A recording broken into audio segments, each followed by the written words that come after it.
Oi, meus amores, tudo bem com vocês? Eu espero que vocês estejam bem.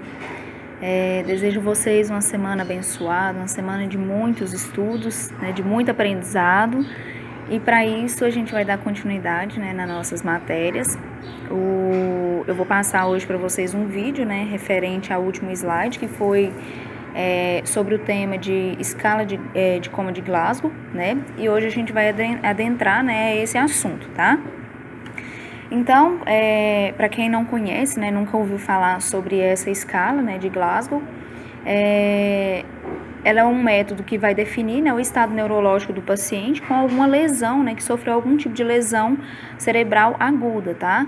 Analisando o seu nível de consciência. Então, simplesmente a gente consegue, né, analisar o nível de consciência do paciente através dessa escala de Coma de Glasgow.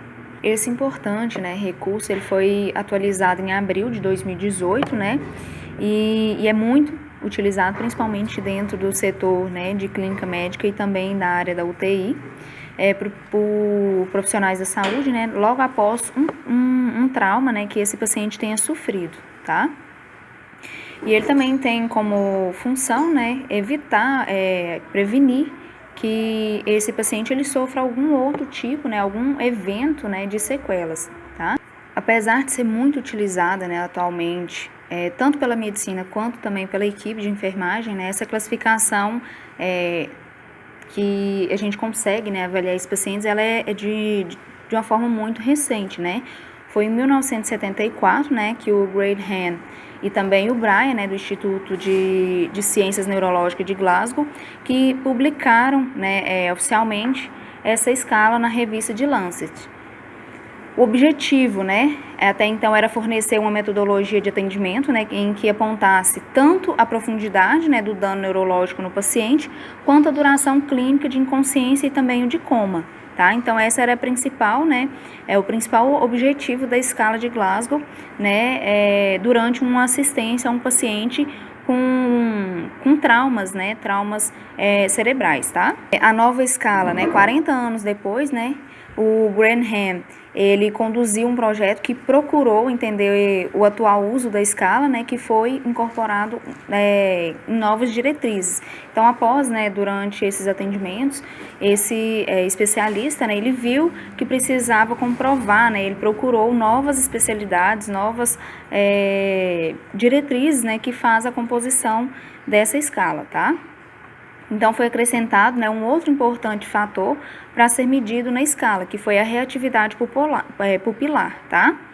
A modificação mais recente foi a tentativa de obter melhores informações, né, sobre o prognóstico de traumatismo crânioencefálico, incluindo a probabilidade de morte, já que o estudo realizado pelos pesquisadores revelou maior precisão, né, na análise no estado de saúde do paciente, tá? Então, teve essa atualização, né, porque através desses estudos, né, que foi realizado em cima da escala de Coma de Glasgow, né, verificou-se que não só, né, a abertura ocular, a resposta verbal, né, a resposta motora, também a resposta, né, a reatividade pupilar era muito importante para um prognóstico, né, para um diagnóstico de uma morte encefálica, né, para um diagnóstico, né, mais de sequela ou não em um paciente traumatizado, tá?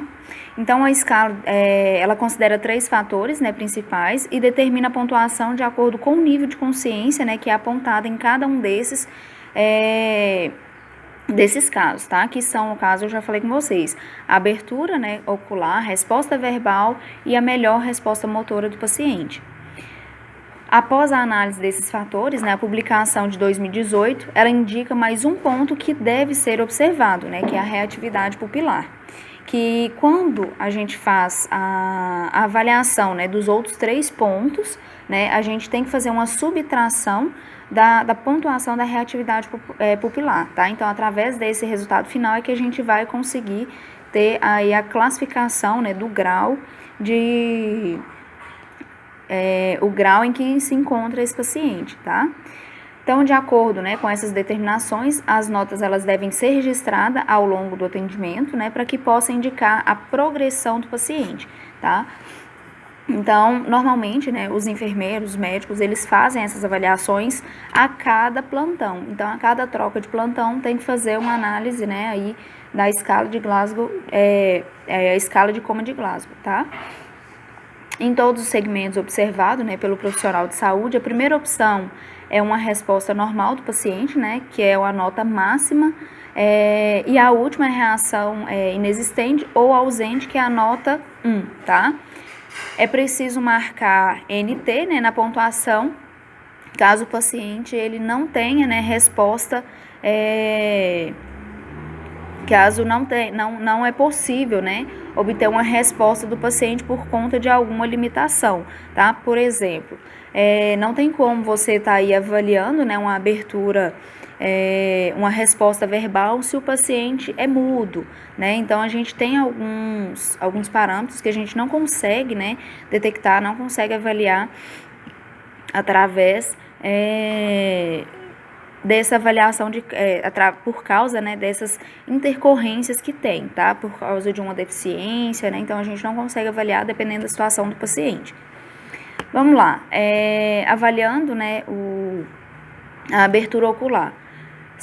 Dentro do parênteses, eu coloquei aí a pontuação, né, que é dado a esse estímulo, tá? Se ela é espontânea, ao som, à pressão ou ausente, tá? Então, aqui vem explicando cada um, né? Eu não vou ler cada um, porque senão vai ficar muito extenso o vídeo, tá? E aí eu especifiquei. Então, dentro desses parênteses, vai estar a pontuação que é dada, aí vocês podem perceber que está de 1 a 4, né? Então, 1 é ausente quando não tem abertura ocular, mesmo ele sofrendo algum tipo de estímulo. E 4, né, quando esse paciente, ele consegue, né, ter uma resposta, a melhor resposta possível, tá? A resposta verbal vai de 1 a 5.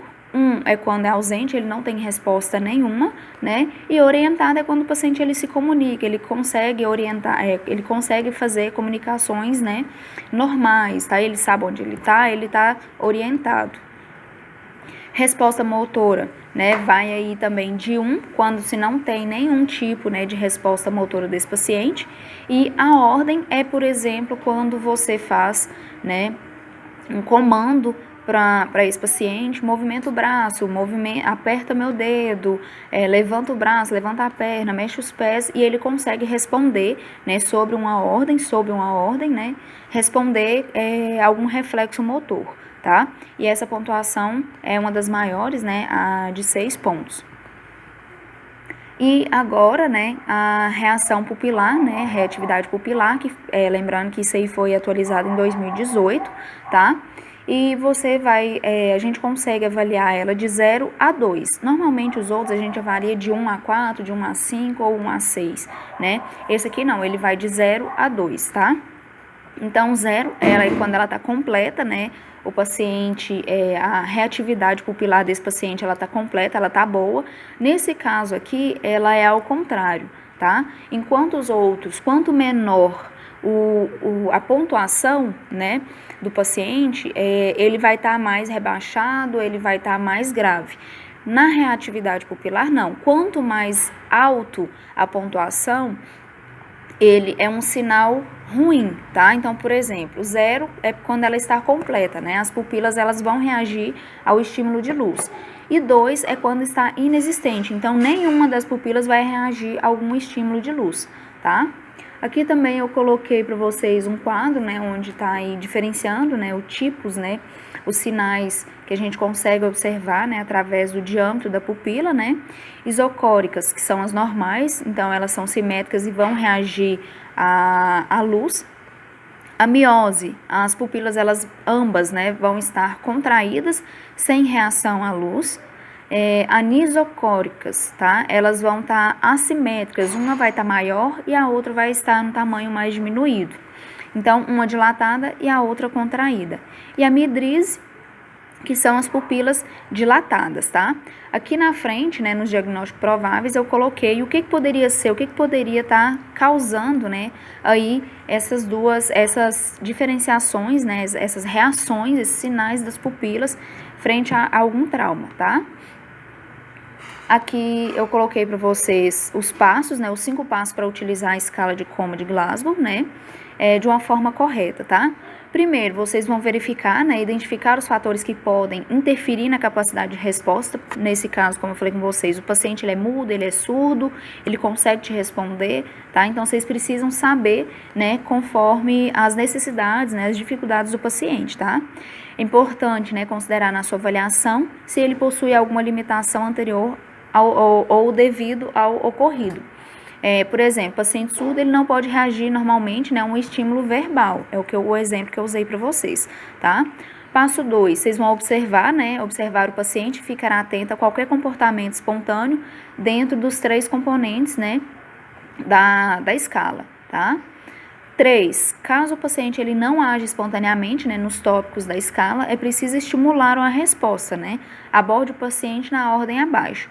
Estímulo sonoro, né, a gente vai pedir em um tom, né, de voz normal ou também um tom de voz mais alto, né, para que esse paciente ele realize alguma ação que você deseja que ele faça, tá? O estímulo físico, né, que a gente pode também estar estimulando esse paciente, aplicar uma pressão, né, nas extremidades dos dedos, na região do trapézio, ou incisura, né, supraorbitária. Essa incisura supraorbitária, tá? Que é essa região aqui. Normalmente, os profissionais, né, fazem uma certa pressão, né, nessa região acima do olho, tá? 4, pontue e some, né, a pontuação que foi realizada, tá? Então, os estímulos que obtiverem a melhor resposta do paciente deve ser marcado, né, em cada um dos 3 tópicos da escala.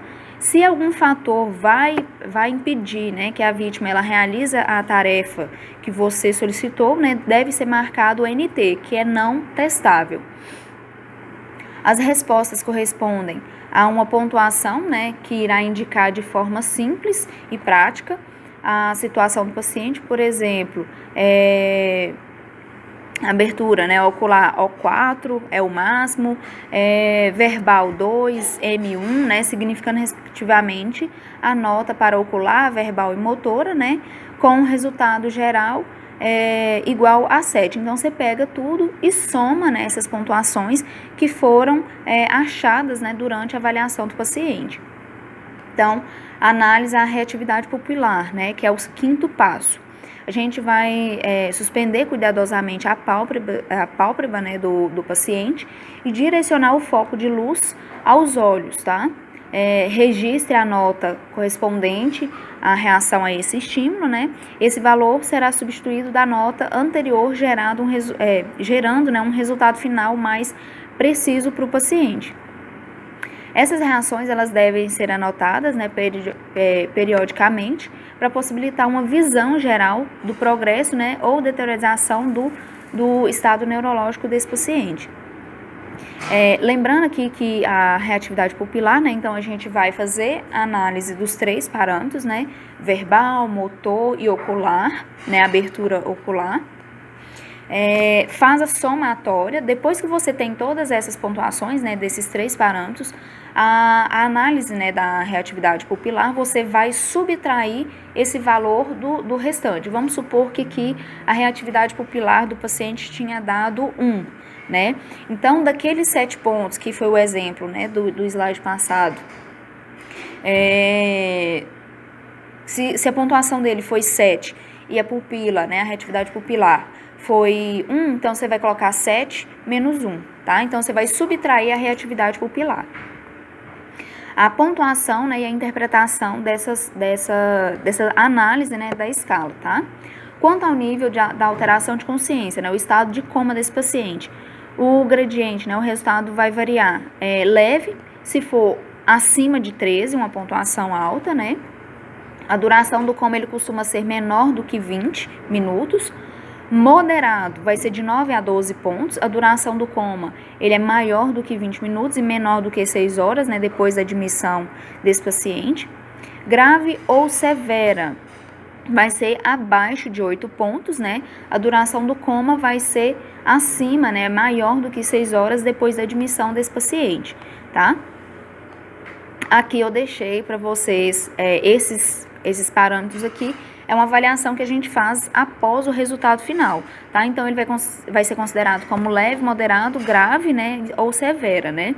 Então, através dessas pontuações, a gente consegue, né, determinar o estado neurológico desse paciente, né? Se ele vai estar num estado mais grave, né? A sua pontuação, ele precisa ser entubado ou não. Lembrando que abaixo, né, de 8 pontos, esse paciente, né, é considerado como com necessidade de intubação, tá? Mas isso aí, quem vai fazer o diagnóstico é sempre o médico, né? Ele que vai indicar intubação ou não, tá?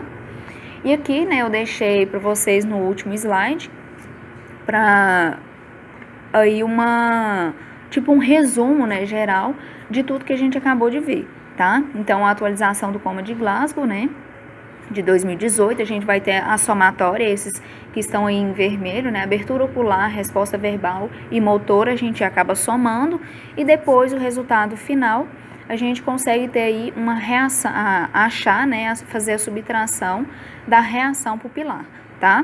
Então, esse coma de caso a escala, né, de coma de Glasgow, a gente vai ter uma pontuação aí de 1 até 15 no máximo, tá? Então, né, por hoje foi só, eu passei para vocês falando aí sobre a escala, né, de coma de Glasgow.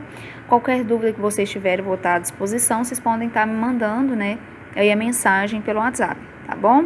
Um beijo para vocês, né? Fiquem com Deus, leiam com atenção. Se tiver qualquer dúvida, vocês podem me procurar, que eu vou estar à disposição, tá bom? Um beijo e até a próxima aula. Tchau, tchau.